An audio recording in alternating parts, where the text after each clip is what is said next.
सवितः प्रसूवयज्ञं प्रसूवयज्ञपतिं भगाय दिव्यो गंधर्वः केतपोः केतं नः पुनातु वाचस्पतिर्वाचं नः स्वदतु।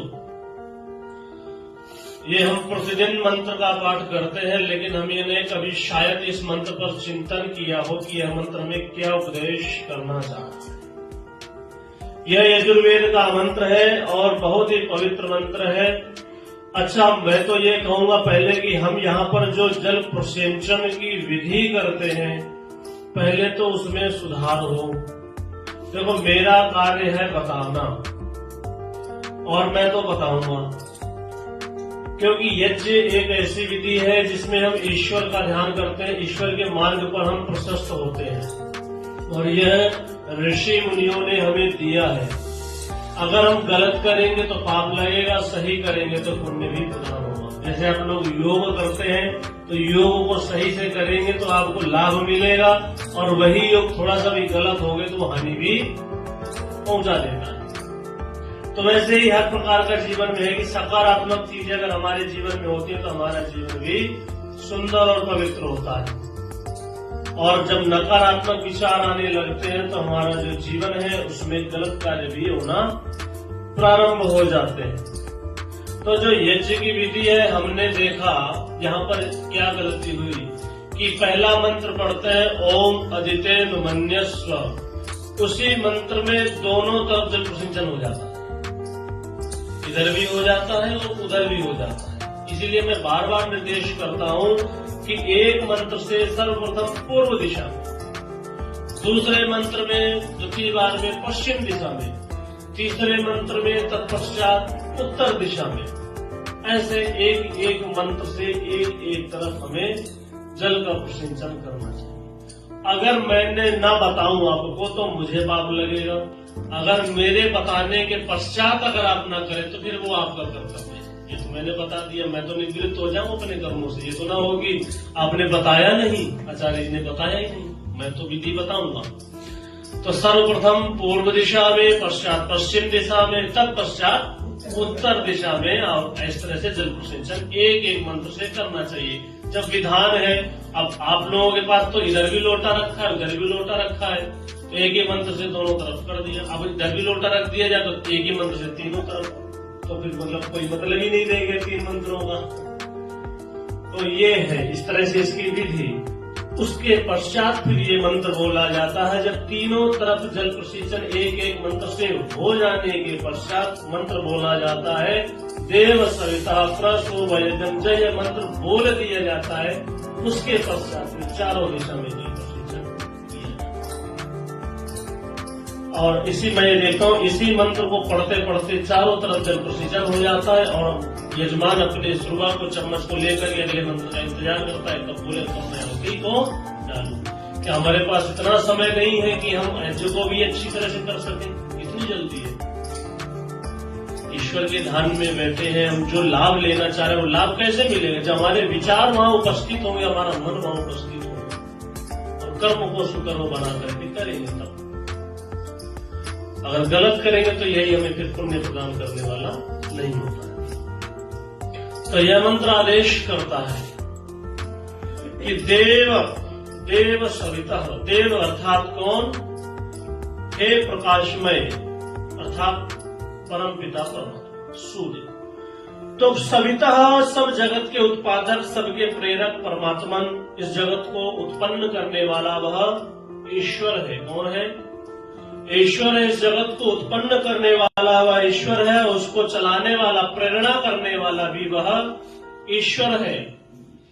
यज्ञम, यज्ञ आदि श्रेष्ठ कर्मों को, और जो हम यह श्रेष्ठ कर्म कर रहे हैं, यज्ञ आदि श्रेष्ठ कर्म कर रहे हैं, और इन श्रेष्ठ कर्मों को करते हुए प्रशुभ अच्छे प्रकार चलाओ। देखो, यही मंत्र कह रहा है कि इस यज्ञ को अच्छे प्रकार चलाओ। तो अच्छे प्रकार कैसे चलेगा? जब हम अपने मन को, अपने वाणी को, अपने कर्म को यहाँ उपस्थित रख करके हम अच्छे प्रकार से उस यज्ञ को करेंगे तो वह अच्छे प्रकार से चलेगा। और यज्ञपतिम, यज्ञपतिम किसको कहा है यहाँ पर? देखो, बहुत ही सुंदर मंत्र है। यज्ञ पतिम कहा है, जो यजमान यज्ञ कर रहे हैं बैठकर के उपस्थित। अब आज के यजमान आप दोनों हैं, तो आप जो है आज के यजमान है, आज आपके यज्ञ पतिम है, यज्ञ के आप पति है। और पति का मतलब क्या होता है? पति का मतलब ठीक है, वो आपके, ये तो भौतिक वाली बात बताई आपने, वो तो मालिक है ही आपके। ऐसे हो तो सब हो जाए। हम वेद की भाषा में बात कर रहे हैं, तो यहाँ पर मालिक भी कह सकते हैं, तो थोड़ा सा पर्यायवाची शब्द में, चूंकि वो आपका मालिकत्व तो करते हैं, मालिक तो होता ही है। मालिक तो एक तरह से आपने अपनी तरह से घर की बात में बताया, तो वैसे मालिक तो आप ही होती हैं। वो तो नाम क्या आपने रख रखा है कि मालिक आप हैं, बताने के लिए सबको। तो यहाँ पतिम, पति का अर्थ है जो रक्षण करने वाला। पति का अर्थ होता है जो रक्षा करता है, और पत्नी का अर्थ भी रक्षा करना होता है। तो पति भी आपकी पत्नी की रक्षा करता है, पत्नी भी अपने पति की, जब वह धर्म से अधर्म की ओर चलने लगता है तो उसकी रक्षा करता है, बताता है कि नहीं ये गलत मार्ग है। इसी तरह से हमारे राष्ट्रपति हैं, राष्ट्रपति। अब उस पति का मतलब क्या हुआ? जो उस राष्ट्र की रक्षा कर रहा है वो पति है, तो राष्ट्रपति शब्द रखा गया। तो उसी प्रकार से यहाँ पर आप यज्ञ की रक्षा कर रहे हैं, तो आप यज्ञपति हैं। अगर आप यज्ञ को गलत तरीके से करेंगे तो आप उसकी रक्षा नहीं कर रहे हैं। तो राष्ट्रपति जब गलत कार्य करेगा तो उनको कौन बताएगा आप गलत कर रहे हैं? उनके ऊपर भी कोई हो बताने वाला कि इसको ऐसे मार्ग को प्रशस्त करते हैं।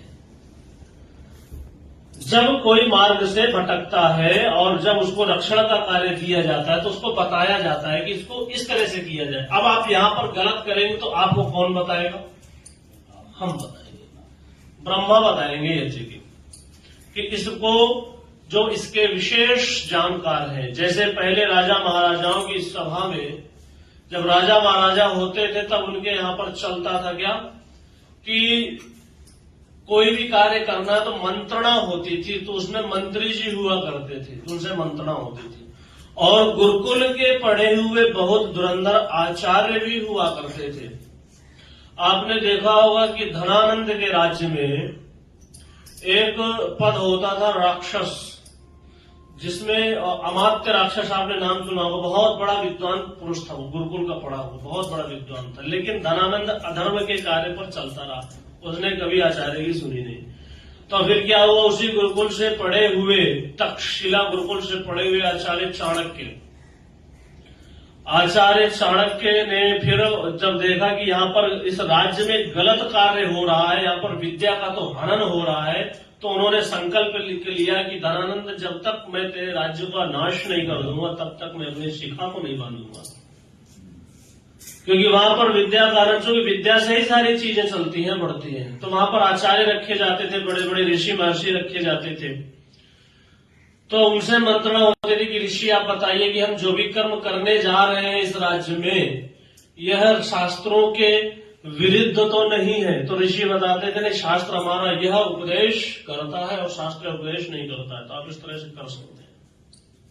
तो आपको यज्ञ के विषय में जानकारी नहीं है तो उसको बताने के लिए हम गुरुकुल से पढ़े हुए आचार्य होते हैं, आपको बताएंगे कि इस तरह से आप ये करिए। तो यज्ञपतिम, यज्ञ की रक्षा करने वाले यजमान को अब हमने प्रार्थना करी कि आप यज्ञ के यजमान हैं और आप यज्ञ की रक्षा कर रहे हैं, तो हे ईश्वर भगाय, अर्थात ऐश्वर्य प्राप्ति के लिए हमें आगे बढ़ाओ, आप इन यजमानों की ऐश्वर्य की प्राप्ति कराओ। क्योंकि अब आपके अंदर